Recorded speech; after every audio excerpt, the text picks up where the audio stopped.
बिस्मिल्लाहिर्रहमानिर्रहीम, अस्सलाम वालेकुम। आप देख रहे हैं मेरा ऑफिशियल यूट्यूब और मैं हूं हाफिज़ मज़हर इकबाल।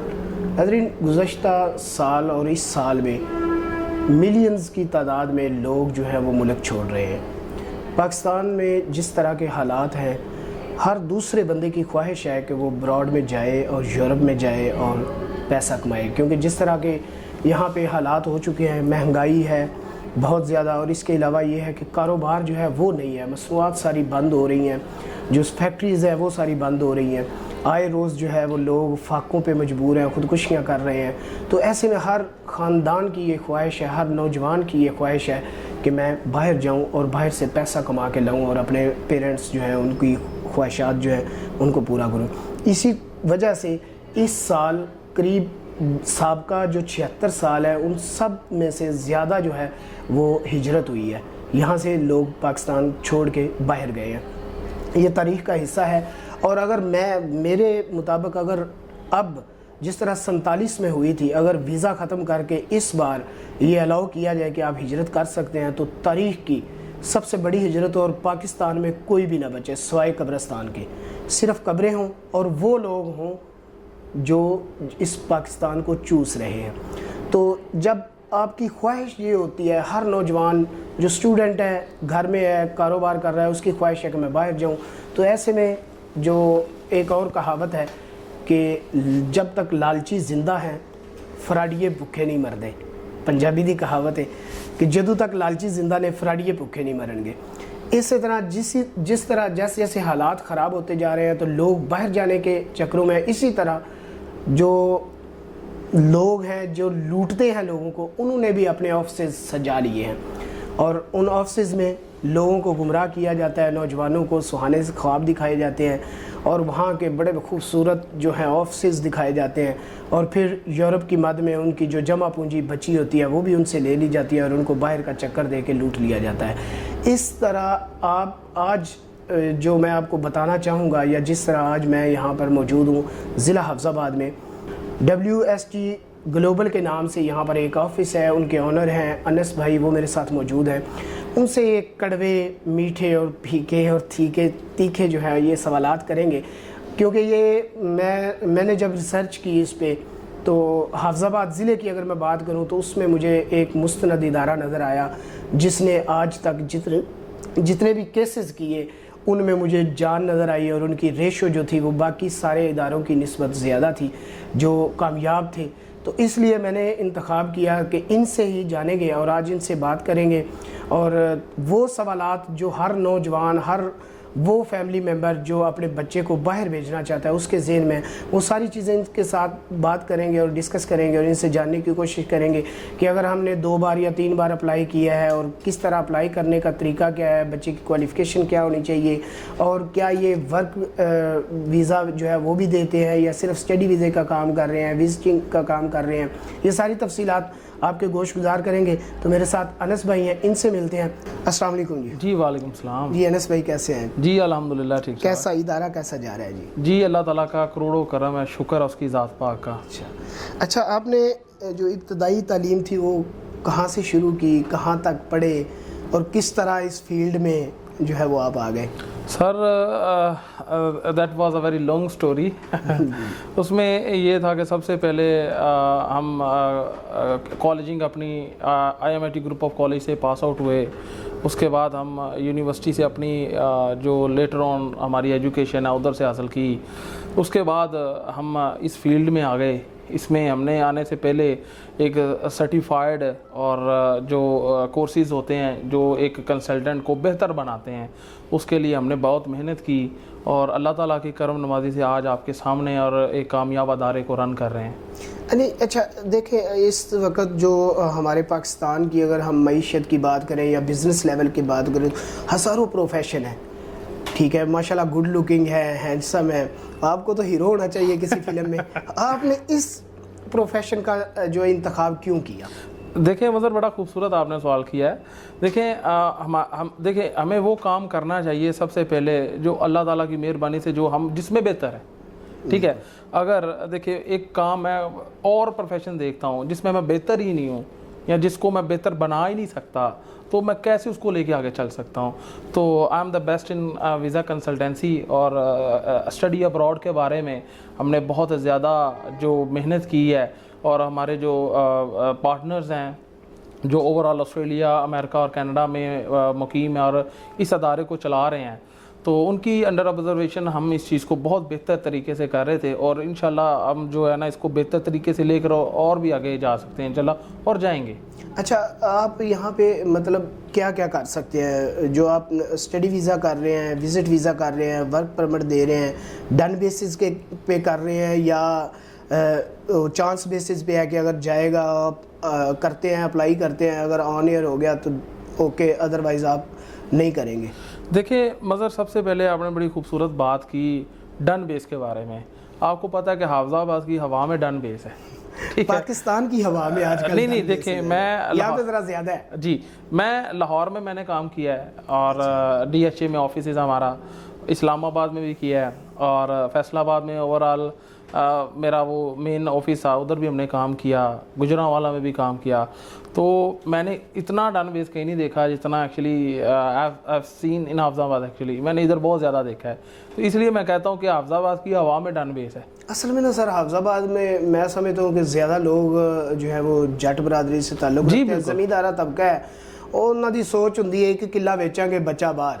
जी ऐसे ये मेरे ख्याल में ये ऐसा है जी। आपने सर बहुत खूबसूरत बात की है, क्योंकि इधर में लोगों को ना पता है, देखिए एक स्टडी वीज़ा या स्टडी एजुकेशन पर्पस से जाएं, ये एक डिफरेंट चीज़ है, और वर्क एक डिफरेंट है।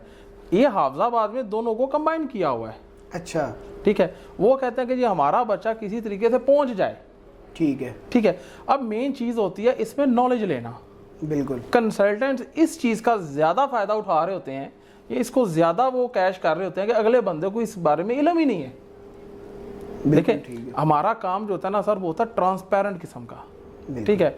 आप बच्चा लेके आए हमारे पास है, बच्चा अगर इस चीज़ के काबिल है तो वी आर हियर, हम उसका लाजमन और 100% हम इसकी श्योरिटी देते हैं वीज़ा ग्रांटेड की। अच्छा, इसमें सर एक और चीज़ है, अब इधर कॉलेजेस आपके हाफिज़ाबाद में सबसे ज़्यादा लोग काम करते हैं कॉलेजेस के ऊपर। अब कॉलेजेस की श्योरिटी नहीं है वीज़ा लगने की, बिल्कुल ठीक है। उसमें भी डन हो रहा होता है। अच्छा, उसमें भी डन उसमें भी डन हो रहा होता है, ठीक है। अब मैं बताता हूँ आपको, एक बच्चा आया हमारे पास, कहता जी मैंने ऑस्ट्रेलिया जाना है। उसके वालिद ने कहा जी इनू भेजना ही भेजना है, ठीक है, इनू तो कटना है, ठीक है। अच्छा, अब वो क्या हुआ, अब वो बच्चा डॉक्यूमेंट्स देगा, पूछेगा नहीं कि किस पे जा रहा हूँ, क्यों जा रहा हूँ, मेरे कोर्सेज कौन कौन से हैं, इसमें PR मिलेगी कि नहीं मिलेगी, मकसद है सिर्फ जाना। और ये उन लोगों के लिए बहुत बड़ा एक वो जिसको पंजाबी में कह ले, उनके लिए सारी मलाई होती है कि हमें कोई पूछे ना, हमसे इन्फॉर्मेशन ना कोई मांगे। हाँ, अगर इन्फॉर्मेशन लेगा कोई एजुकेटेड बंदा आएगा, हम तो फंस जाएंगे। बिल्कुल, वो तो सबसे पहले पूछेगा कि मैंने ये कोर्सेज करने हैं, मुझे किस यूनिवर्सिटी कराऊं, किसी यूनिवर्सिटी में है, किस मुल्क में भेजेंगे, बिल्कुल ऐसा ही है। और उसका प्रोसीजर क्या होगा, मेरी मार्कशीट क्या होगी, उनकी जो है डॉक्यूमेंटेशन वो क्या होंगी, उनकी रिक्वायरमेंट क्या होगी, क्या मेरिट होगा नहीं होगा, ये सारी चीज़ें वो सवाल करेगा। अब जट बरादरी हमारी, ठीक है, बेचारे किसान है। अब देखें सर, एक बंदे के लिए एक ज़मीन का किला इस दौर में बड़े मायने रखता है, और क्या पता उनके पास हो ही एक ज़मीन। अब मेरे पास पिछले दिनों की बात है, एक क्लाइंट आए, अब मुझे बताएं मैट्रिक बेस के ऊपर भी बच्चों को भेज रहे हैं। मैट्रिक बेस पे सर बच्चे 100% जा रहे हैं। अच्छा। अब जाने का मकसद नहीं है, अब बच्चे को मैट्रिक बेस के ऊपर ना तो उधर बड़ा शॉर्टली सा वर्क अलाउ करते हैं। अब मुझे बताएं, उसके लिए गार्डियन भी चाहिए, ठीक है सर। ये कहते हैं कि बच्चा उधर जाएगा, पैसे कमाएगा और हमारी हरी हो जाएगी। सर ये टोटली इस चीज़ के रूल्स एंड रेगुलेशंस के टोटली खिलाफ है। अब 20 आवर्स वो दे रहे हैं, बच्चा अब फीस निकालेगा कि बच्चा अब पीछे घर में भेजेगा। ये दो चीज़ों को ना वो कॉम्प्लिकेट कर रहे हैं, दोनों चीज़ों को कंबाइन कर देते हैं। बिल्कुल ऐसे ही है। बच्चा जो है उसके लिए प्रॉब्लम्स, बच्चे के लिए बहुत उधर जाके बहुत प्रॉब्लम्स है। बच्चे उधर जाके ज़ुकात मांग रहे हैं, बच्चे उधर जाके इलीगल होकर वर्क कर रहे हैं। बच्चे को अब पता ही नहीं है किस कोर्स में एडमिशन लिया है और वो कोर्स PR के रिलेटेड है भी कि नहीं। सर ये बहुत ज़्यादा शेनानिगन्स हो रहे हैं। इसका सर आपको तो बहुत नुकसान नहीं होता जो इदारा बच्चे को डिलीवर कर रहा होता है, भेज रहा होता है? सर देखें, आपके हमारी इररिस्पॉन्सिबिलिटीज़ की वजह से मज़ीद बच्चों के लिए क्राइटेरिया इतना टफ हो रहा है, इतना ज़्यादा टफ हो रहा है। आप देखें कि एक बच्ची हमारे पास आई है, 7.5 बैंड है और उसका तीन साल का गैप है। अब ऑस्ट्रेलिया में शायद ही कोई ऐसी यूनिवर्सिटी हो जिसको हम ना चैलेंज कर रहे हो, जो हम उसके काम ना करवा रहे हो, फिर भी उसका एडमिशन क्यों नहीं हुआ? अब वो इस वजह से नहीं हुआ, अब वो बच्ची जो वो किसी और कंसल्टेंट के पास गई, उधर से टाइम वेस्ट हुआ, फिर वो किसी और के पास गई। अब 2 इंटेक्स होती हैं, एक इंटेक गुजर जब बच्चे की 6 माह का वेस्ट है, गैप हो जाता है, बिल्कुल वो 6 माह का गैप आ गया। अब अगली इंटेक हुई, साल का गैप आ गया, ठीक है। अब बच्चों के लिए इंटेक मिस करना, अगर तो कंसल्टेंट ठीक नहीं है तो उसके वो बाएं हाथ का खेल है, वो कर सकता है, ठीक है। तो ये चीज़ें सर इसमें बहुत ज़्यादा, इसको आप कह लें कि जो काम सही नहीं ना करते वो कंसल्टेंसी या वीज़े के दुनिया में वो माफिया है। अच्छा सर, इसके लिए बेसिक सबसे पहला काम क्या होना चाहिए कि जिससे पैसा भी महफूज रहे, बच्चे का मुस्तकबिल भी महफूज रहे और बच्चे के जो टाइम वेस्ट होने के चांसेस है, रिजेक्शन के चांसेस है, वो कम हो? उसके लिए क्या डॉक्यूमेंटेशन होनी चाहिए, क्वालिफिकेशन लेवल क्या होना चाहिए? और अगर आप समझ लें कि मैं या आप अपने बच्चे को भेजते हैं तो वो उसको आप क्या प्रेफर करेंगे? सर देखें, इसमें मैं आपको एक चीज़ बताता हूँ बड़ी क्लियरली, बड़ा अच्छा सवाल आपने किया है सर। एक ना, अगर बच्चा मैट्रिक में 90+ नंबर ले आता है, ठीक है, अब पंजाब कॉलेज में जाए, किप्स में जाए, एस्पायर में जाए, ये कॉलेजेस बच्चों के लिए फ्री ऑफ कॉस्ट स्टडी का जो है ना वो सारा एहतमाम कर देते हैं, क्योंकि ये बच्चों का हक है जी, ठीक है। अब इसी तरह अगर बच्चा 90+ या 85+ या 80+ बच्चा मार्क्स ले ले और आइल्स अच्छा कर ले या पीटी बेहतर कर ले, तो सर यूनिवर्सिटीज़ उधर की बच्चों को स्कॉलरशिप देने का 100% राइट करती हैं, ठीक है, ठीक है। अब रिसेंटली हमारे पास केस हुआ है, सबसे ज़्यादा बच्चे को $9,000 की स्कॉलरशिप हमने करवा के दी है, ठीक है। अच्छा, अब बच्चे को स्कॉलरशिप लगी है, उसमें क्या रीज़न हुआ है? उसमें बच्चे की फ़ीस है जो 35 लाख की थी, वो अराउंड अबाउट बच्चा 24-23 में फाइनल होके जा रहा है, तो इसमें बच्चे का कितना फ़ायदा है? बिल्कुल, ठीक है। अब बच्चा जो जेन्युइन होगा, जो बच्चा इस चीज़ के काबिल होगा, यूनिवर्सिटीज उधर की कदर करती हैं, बच्चों के लिए अपॉर्चुनिटीज़ अवेल करती हैं। आपका मतलब है कि अगर वो स्टडी के लिए ही जा रहा है और उसका पर्पस यही है कि मैंने स्टडी करनी है, तो फिर उसकी मार्कशीट अच्छी होगी तो उससे बेनिफिट्स ही बेनिफिट्स हैं, बहुत बेनिफिट्स हैं। अब जिस तरह यहाँ पे हैं उसी तरह वो लोग भी उन बच्चों को प्रेफर करते हैं, उन प्रमोट करते हैं जो क्रीम होती है, ऐसे यानी कि जिनका मार्कशीट लेवल बेहतर होता है उनको वो प्रमोट करते हैं और उनको स्कॉलरशिप्स देते हैं, जिस तरह हमारे इदारे इधर देते हैं। जी बिल्कुल, इधर देते। मुझे ये बताइए यहाँ पे कि आप यानी कि स्टडी वीज़ा इसके अलावा और के डन बेसिस पे या वर्क परमिट पे काम करते हैं आप? सर देखें, पहली बात, वर्क परमिट हम काम नहीं करते, ठीक है, ठीक है। वो आप करते ही नहीं हैं। वो हमारे एक तो जो है ना वो क्राइटेरिया में फिट ही नहीं होता, ठीक है, ठीक है।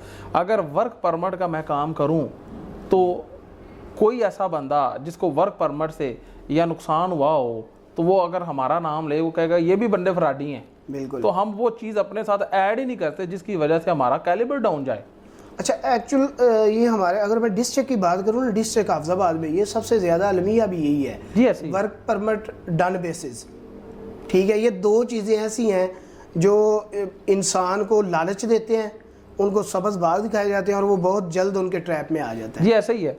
देखें, वो किसी ने ना कहावत है, बड़ी बड़ी अच्छी बात कही है, उसने कहा कि अगर दुनिया में अगर लालच मौजूद है ना, तो बेईमान उससे भी ज़्यादा मौजूद है, उससे भी ज़्यादा है, बिल्कुल, इसमें ठीक कोई शक है। नहीं। अब मुझे एक बताएं, मैंने जो एक्सपीरियंस किया है, सबसे कमाल का झूठ और सबसे फ्रॉड बंदा वो करता है जिसका ऑफिस नहीं है। क्यों?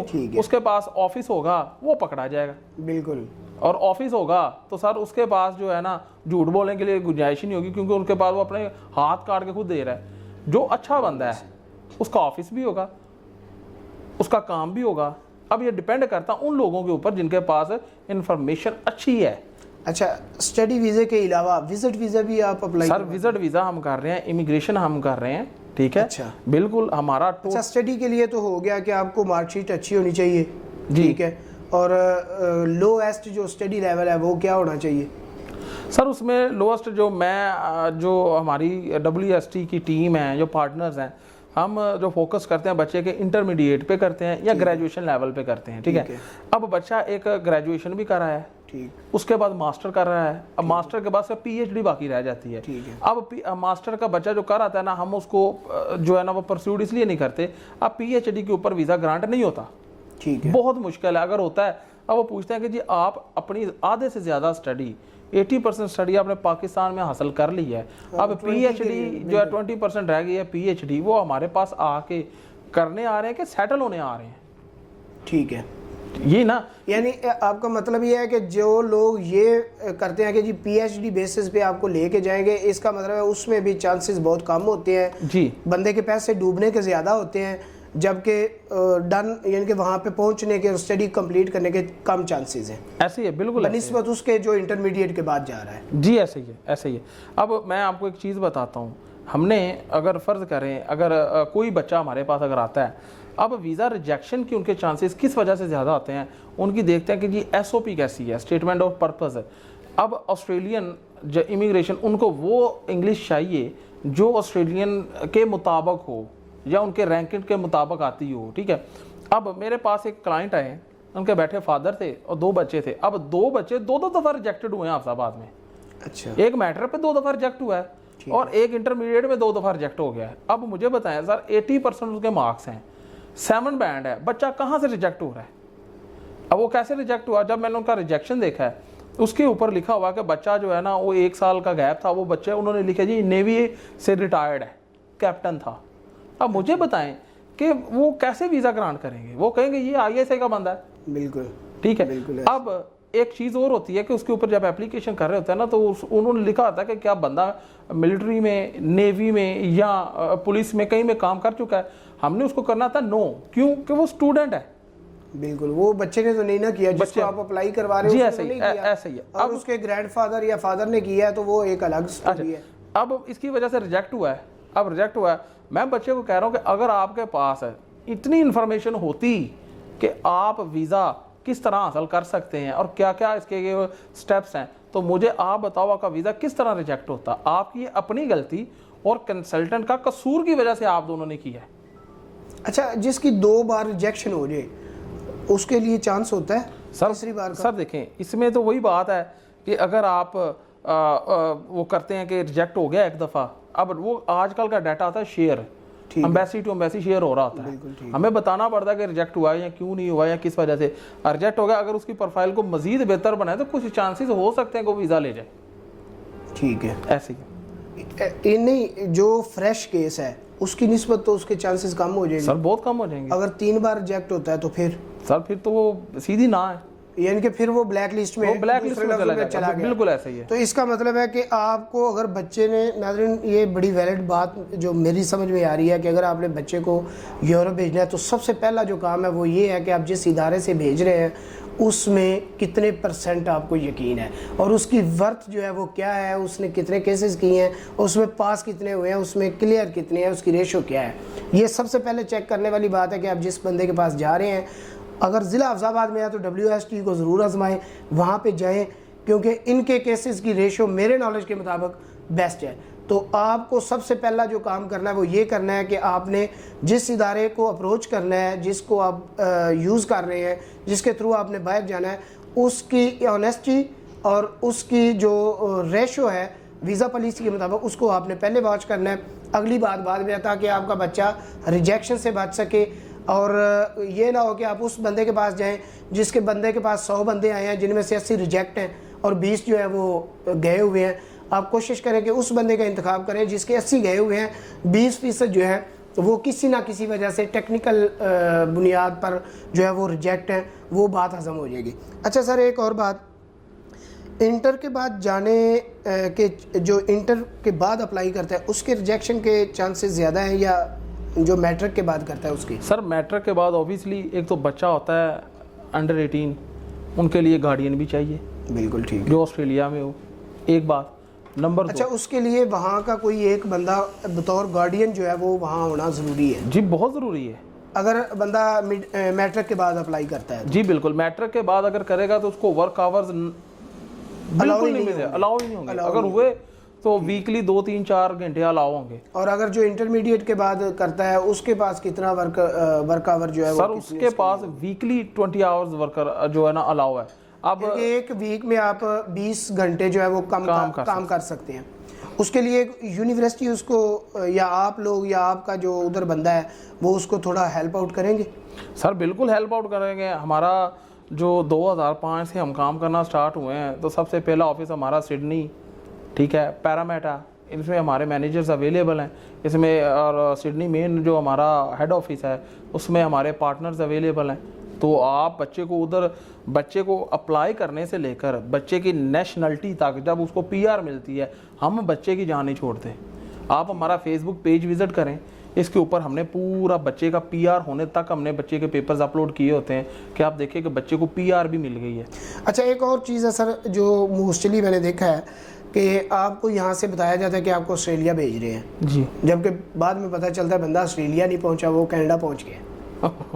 ऐसी पॉसिबिलिटीज़ होती हैं सर? देखिए मैंने अपने लाइफ में ऐसा केस तो नहीं देखा। देखें पता क्या बात होती है, वो एक हमारे पास अगर कोई बच्चा आता है या कोई मोस्टली पेरेंट्स आ रहे होते हैं जो बच्चे के फ्यूचर के लिए बड़ा वो नर्वस हो रहे होते हैं, परेशान हो रहे होते हैं। आज की सख्ती के दौर में भी पेरेंट्स अगर बच्चों को इतना बड़ा स्टेप ले रहे हैं, वो समझें कि अपनी ज़िंदगी को काट के बच्चे को दे रहे होते हैं, ठीक है। अब ये कंसल्टेंट के हाथ में होता है कि वो बच्चे का फ्यूचर शाइन करे या बच्चे का फ्यूचर ख़राब करे।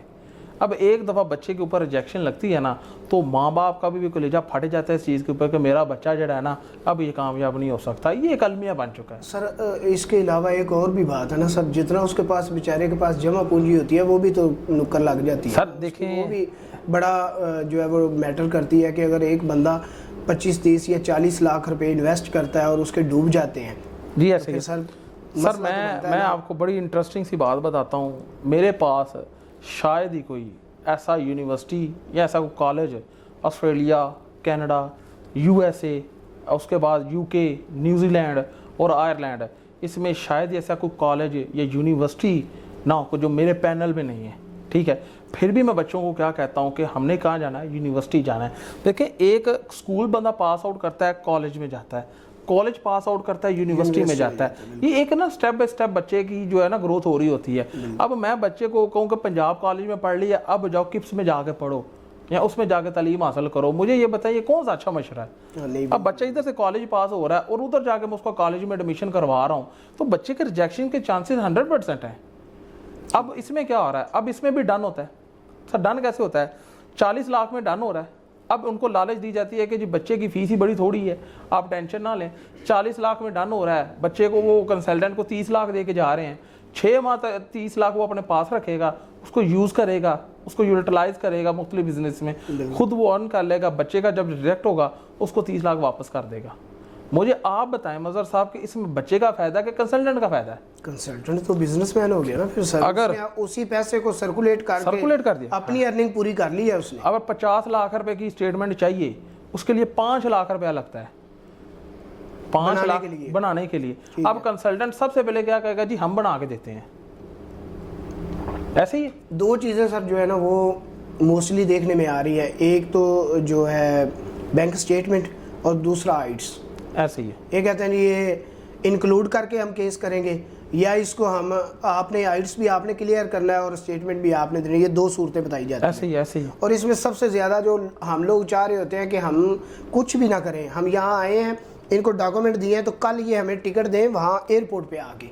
बिल्कुल। ये इसके अलावा जो क्लाइंट होता है वो तो चाह रहा होता है कि मुझे कुछ भी ना करना पड़े। सर वो तसर्राती तौर पे ना ऑस्ट्रेलिया पहुंचे हुए होते हैं, बिल्कुल होते हैं, वो हरे बाग दिखाए होते हैं। बच्चा इसमें सर कितना, यानी कि अगर आप भी इस तरह करते हैं कि आइट्स और जो बैंक स्टेटमेंट है उसकी जिम्मेदारी लेते हैं आप? सर हम हमारा ऊपर अदारा है, कोचिंग सेंटर है आइट्स का, ठीक है, उसका टीचर टोटल सर्कुलेशन हमने लैदा किया हुआ है। हमारा कुछ देखें पता क्या, हमारा टोटल वेस्ट के साथ हम लिंक्ड हैं। हमें पता है कि बच्चे को किस तरह चलाना है, किस तरह करना है। बच्चा 3 से 4 दिन हमारे पास आए, क्लासेस ले, अगर उसको समझ आ रही है, टीचर समझ लग रहा है तो देन वो पढ़े, अदरवाइज कोई प्रेशर नहीं है। और भी बहुत सारे हमारे भाई हैं जो अदारे चला रहे हैं, ठीक है। अगर वो यानी कि कथा कलामी की माजरत, आपके पास ये चक्कर नहीं है कि आपने कुछ भी नहीं करना, बस आपको आइट्स की डिग्री लगा के तो हम वीज़ा दे देंगे। सर ऐसा कुछ नहीं, ऐसा कुछ नहीं है। ऐसा क्यों? आपके पास उसने आना है, थ्रू प्रॉपर चैनल उसने बिल्कुल आइट्स की तैयारी करनी है, उसका उसने जो फिजिकली पेपर देना है GSE और उसके बाद उसने क्लियर करना है। उसमें आपका किरदार यह है कि आपने उसको कोचिंग देनी है। जी बिल्कुल, अच्छी कोचिंग देंगे, उनके मयार के मुताबिक आपने उसको आइट्स की जो है वो तैयारी करवा देनी है मिनिमम टाइम में। जी ऐसा ही है। ठीक है। और दूसरा जो सर वो बैंक स्टेटमेंट वाला है सर, उसमें बैंक स्टेटमेंट ये टोटली जो हम इसको डील नहीं कर रहे, टोटली हमारे पास ना तो ऐसा कोई इन्वेस्टर है, ना ये बच्चे के पेरेंट्स वो खुद करें। अब वो अपने सोर्स ऑफ जो है ना वो इस्तेमाल करें, उनको भी पता हो कि कितने में हो रही है, किस तरह हो रही है, उनको भी थ्रू द चैनल जाते रहे। इतनी बड़ी बल्कि सी अमाउंट कंसल्टेंट को दे के उसका घर भरने की बजाय बच्चा अगर थ्रू द प्रॉपर चैनल करें तो हाफ कीमत में बच्चा जा रहा होता है। अच्छा सर, जब अप्लाई करना हो तो कितने पैसे होने चाहिए बंदे के पास? सर देखें, अप्लाई करने से पहले मैं आपको सबसे पहले अपना एक जितनी भी हमारी ब्रांचेज हैं, तकरीबन 10 से 11 ब्रांचेज हमारी, उसमें क्या काम हो रहा है, हमारी ज़ीरो कैश हैंडलिंग है। ठीक है। मेरा कोई भी स्टाफ मेंबर पाकिस्तान में जितनी ब्रांचेज हैं आपसे बल्कि अमाउंट नहीं ले सकता, एक पैसा भी नहीं ले सकता फीस की मद में। अच्छा सर, ये हाफिजाबाद के अलावा आपकी जो ब्रांचेज है वो पाकिस्तान में कहाँ पे है? सर हमारा हेड ऑफिस जो है वो लाहौर में और हाफिजाबाद में, किस जगह पे सर? DHA फेज़ 5 में है। ठीक है। और उसके बाद गुजरांवाला में है, इस्लामाबाद में है, फैसलाबाद में है। और हमारा अगर हम इस टेरिटरी की बात करें तो इसमें मज़ीद हमारे 3 ऑफिस अंडर वर्किंग में हैं, जिनकी हमें इन मंथ में हम इनोग्रेशन कर रहे हैं, वज़ीराबाद में, ओकाड़ा में और मंडी बाउद्दीन में। तो अच्छा। उसके बाद हमारा इसके बाद ये है कि आप कितने ममालिक के लिए काम कर रहे हैं? उसमें हमारा अगर इंटरनेशनली देखा जाए तो दुबई में ऑफिस है। ठीक है। और ऑस्ट्रेलिया में हमारे 3 ऑफिस हैं। कनाडा में हमारे ऑफिस की इनोग्रेशन हो जाएगी इंशाल्लाह इन 2 दिनों में। आप देखें, हमारा किसी बच्चे को होता है ना, किसी का दोस्त या अहबाब ऑस्ट्रेलिया कनाडा में मुकीम आता है, हम उनको उधर भी फैसिलिटेट करेंगे कि जो वो हमारे ऑफिस का विज़िट करें, हमारा क्राइटेरिया ऑफ वर्क देखें किस तरीके का हमारा क्राइटेरिया काम करने का। ठीक है। अब मैंने आपको पहले बताया कि बच्चे का एडमिशन से लेकर बच्चे को PR देने तक हम बच्चे की जान नहीं छोड़ते। ठीक है। उसके साथ अटैच रखते हैं, अटैच होते हैं, यानी कि उसको अपना बच्चा समझते हुए आप उसको बिल्कुल केयर करते हैं, उसकी तमाम चीज़ें जो है उसको वाच करते हैं अपने ज़राए से। बिल्कुल सर, एक बात बताएं मुझे, एक वालिदैन के लिए एक औलाद से बड़ा असासा दुनिया में कोई नहीं है। ऐसा ही है।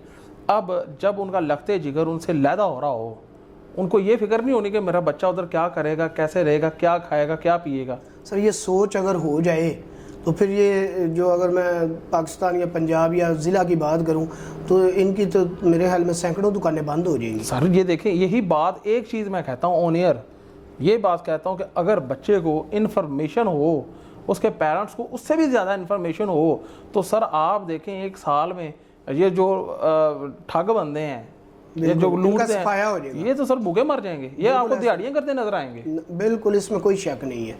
ये तो आपको उधर रोडों पे नजर आएंगे कि जी हमारा काम ठप हो गया। क्यों हुआ है कि यार पेरेंट्स को अब जो है ना वो इल्म आ गया है कि बच्चे को किस तरह बेचते हैं। अच्छा, मिनिमम अमाउंट की हम बात कर रहे थे कि जी। अगर मैं फॉर एग्जांपल इंटर के बाद अप्लाई करता हूँ कि मैंने वहाँ जाके मेडिकल पढ़ना है, यूनिवर्सिटी ऑस्ट्रेलिया के लिए करता हूँ या किसी और मुल्क के लिए कि मैंने वहाँ जाके मेडिकल में जाना है और मेरी यहाँ पे जो नंबरिंग है वो भी ठीक है, चार्जशीट ठीक है, तो उसके लिए कितनी अमाउंट होनी चाहिए? सर ये डिपेंड करता है यूनिवर्सिटीज़ के ऊपर। मैंने आपको कहा था कि बच्चे के अगर नंबर अच्छे हैं, ठीक है, बच्चा का अगर आइल्स अच्छा है, तो यूनिवर्सिटी उसको पाकिस्तानी डॉलर के हिसाब से 12 से 15 लाख रुपए तक की उसको स्कॉलरशिप देती है। अब स्कॉलरशिप दी, अब बच्चे की फीस आ रही है 40 लाख साल की। अब यूनिवर्सिटी कह रही है कि हमने आपको 10 से 12 लाख की स्कॉलरशिप दे दी। इसका मतलब है कि वो एक क्राइटेरिया जो फीस का होता है उसमें से 10 से 12 लाख रुपया कम हो गया। ये पेरेंट्स के लिए कितना इजी हो जाएगा। बिल्कुल। अच्छा, अगर फॉर एग्जांपल कह रहे हैं कि 50 से जो है वो बिलो है, मार्कशीट जो है वो 50% भी नहीं है, उसके लिए फिर कितनी है? अगर बच्चे का 50% से कम हो, हाँ जी, अब मोस्टली कंसल्टेंट से वो हमारे भाई हैं वो करते हैं कि जिसको कॉलेज में ले जाओ, वो फिर भी कॉलेज में नहीं जा सकता, जाना उसने यूनिवर्सिटी है, पर इसके साथ एक diploma to degree program add हो जाता है। ठीक है। अब हमारे पाकिस्तान में अगर जिसी से 50% से कम है ना, हम उसको कहते हैं कि जी इसको 0 सेमेस्टर करवाएं, हम इसको 0 सेमेस्टर बोलते हैं, वो उनको डिप्लोमा टू डिग्री कहते हैं कि डिप्लोमा कर ले, डिप्लोमे के बाद वो डिग्री में एडमिशन ले लेगा। ठीक है, वहाँ जाके पहले वो डिप्लोमा करेगा जी। उसकी टाइमिंग क्या होगी सर? मतलब उसके मिनिमम उसका कितना 6 मंथ होगा या मैक्सिमम करेंगे साल का, कोर्सेज पे डिपेंड कर रहा होता है ना। वो करने के बाद वो उसकी डिग्री में कन्वर्ट करेंगे, अगला प्रोसेस वहाँ पे फिर जी ऐसे ही है। उसके लिए मिनिमम अमाउंट जो है वो क्या होगी सर? उसमें minimum amount diploma to degree में होता है, 2 CEOs निकलेंगे, उसमें ये 25 से लेकर 35 तक इसका टोटल बजट बन जाता है। ठीक है, 25 से 35 तक। ये किस मुल्क के लिए है सर? ये ऑस्ट्रेलिया के लिए। अच्छा, अगर दीगर जो ममालिक हैं अगर स्टडी के लिए जाए तो अगर आप प्रेफर करें ऑस्ट्रेलिया के अलावा तो किस मुल्क को प्रेफर करें? सर ऑस्ट्रेलिया के अलावा मैं USA को प्रेफर करूंगा, न्यूजीलैंड को प्रेफर करूंगा, ठीक है, और कनाडा को करूंगा अगर जेन्युइन चैनल थ्रू तो किसी ने जाना है तो। ठीक है, यानी कि जिसमें बहुत कम चांसेस है आपके रिजेक्शन के और आपका ब्राइट फ्यूचर भी है, आपको सारी चीज़ें अगर देखनी है तो फिर आपको ये 3-4 ममालिक हैं इनके लिए ही अप्लाई करना। इनके लिए बच्चों ऑस्ट्रेलिया, कनाडा, USA और न्यूजीलैंड हो गया, UK हो गया, ठीक है, आयरलैंड हो गया। अब अगर बच्चा ऑस्ट्रेलिया में जा रहा है, अब पेरेंट्स को इन चीज़ों का थोड़ा सा नॉलेज नहीं होगा। अगर बच्चा उनका पढ़ने के लिए गया है ऑस्ट्रेलिया तो वो अपने बच्चे को मिलने के लिए पेरेंट्स उनके वालिद और वालदा उनको बच्चे को मिलने के लिए ऑस्ट्रेलिया जा सकते हैं। ठीक है, उसके स्टडी वीज़े के बाद उनके पेरेंट्स जो अगर जाना चाहे तो वो इजीली जा सकते हैं, मिनिमम अमाउंट में जा सकते हैं। सर जस्ट आप कह लें कि उनके लिए बच्चों की सिर्फ उनको paper visa application form fill करना पड़ेगा और हम वैसी फीस देनी पड़नी है। ये मेरे ख्याल से 2 से 3 लाख का खर्चा है, टिकट लेनी है। ठीक है, वो साल में हो सकता है कि साल में 4 दफ़ा उनको जो है ना अलाउ किया जा सके मल्टीपल एंट्रीज के साथ। ठीक है। अच्छा, अगर कोई पेरेंट्स वहाँ जाके स्किप कर जाता है? सर सवाल ही नहीं पैदा होता कि ऑस्ट्रेलिया जैसे मुल्क में कोई स्किप कर जाए। ठीक है, वो उनके रूल्स एंड रेगुलेशंस की वजह से वो दुनिया के नक्शे में उभर है। बिल्कुल ठीक है, वो नहीं स्किप कर सकता। आप विजिट पे जा रहे हैं, आप विजिट के पर्पज से जाएं और विजिट के पर्पज से वापस आएं। ठीक, वहाँ पे जाके आप बिजनेस वगैरह नहीं कर सकते? नहीं सर, बिजनेस नहीं कर, आपको थ्रू द चैनल फिर भी जाना पड़ना है। अच्छा, वो बच्चा जो वहाँ पे सेटल है, क्या वो अपनी फैमिली को वहाँ पे यानी कि डिग्री लेने के बाद वहाँ पे उधर ही रह के किसी इदारे को जो है वो अप्लाई कर सकता है? किसी इदारे से डिग्री फॉर एग्जांपल उसकी मेडिकल में MBBS या जो भी वो स्पेशलाइजेशन करने गया वो कंप्लीट हो गई है, उसके बाद वहाँ पे कोई हॉस्पिटल जो है उनको लीगली वहाँ पे अप्लाई हो सकता है? जी बिल्कुल हो सकता है। बच्चे ने अगर 4 साल की अपनी डिग्री मुकम्मल की है, बच्चे को उधर पोस्ट ग्रेजुएट वर्क मिलता है, उसके बाद बच्चे को PR के रिलेटेड वो PR बच्चे की हो जाती है। PR लेने के बाद बच्चा एक किस्म का उनका नेशनल होने के करीब तक पहुंच जाता है। ठीक है, वो जहां मर्जी चाहे जॉब कर सके, जहां मर्जी चाहे बच्चे के लिए। देखिए पाकिस्तान, देखिए मैं आज के इस दौर की बात करूँ ना, पाकिस्तान में टोटल आप देखें कि पिछले कुछ सालों में हमारी जितनी नौजवान नस्ल है जो पढ़ी लिखी है वो UK मूव हो गई है, कनाडा मूव हो गया। हमें पाकिस्तान में सबसे बड़ा नुकसान इस चीज़ का हुआ है। क्यों? हमारा एजुकेशन क्राइटेरिया बिल्कुल नहीं है। अब मुझे एक बात बताएं, एक बच्चे ने इंटरमीडिएट पास किया है, उसका वालिद 4 साल या 5 साल अपनी मेहनत की कमाई से बच्चे को पढ़ा रहा है, डिग्री हाथ में लेगा तो मुझे मज़हर साहब आप बताएं अच्छी कंपनी में ज़्यादा से ज़्यादा कितनी सैलरी पाकिस्तान में उसको मिल जाएगी? 50,000, 60,000। अच्छा, अब अगर एक चीज़ और देखें, अगर 50-60 हज़ार ले रहा है, उसकी जगह पे अनएजुकेटेड बंदा बैठा हुआ है जिसने मैट्रिक तक भी नहीं किया, वो 1 लाख स्किल है, वो 1 लाख रुपया ले रहा है से अबव जो है वो कमा रहा है। ये अलमी है हमारे मुल्क का मेरिट और डिग्री। ये डिग्री को तो हम समझते हैं कि ये हमारी एजुकेशन जो हमने हासिल की है उसमें जितना हमने पे किया था उसकी रसीदें हैं। आपने बड़ी रसीदें बन गई हैं, आपने बड़ी प्यारी बात, क्योंकि तमाम इदारे जो हैं वो दुकानदारी कर रहे हैं, वहाँ पे एजुकेशन नहीं बल्कि वो बिजनेस कर रहे हैं और बच्चों को एजुकेट करने की बजाय वो भी उनको रसीदें ही देते हैं और कंपटीशन का माहौल है।